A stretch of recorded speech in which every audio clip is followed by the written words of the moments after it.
Hi everyone, today we have a whirpool duet washing machine.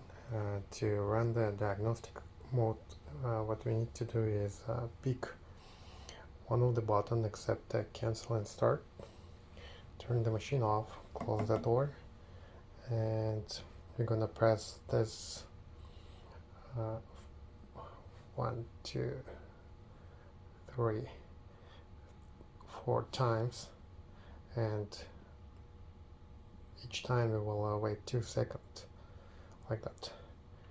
1, 2, 1, 2, 1, 2, 1, 2, 1, 2, 1, 2, 1, 2, 1, 2, 1, 2.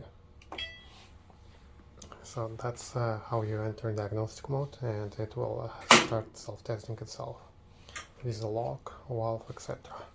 That's it for today.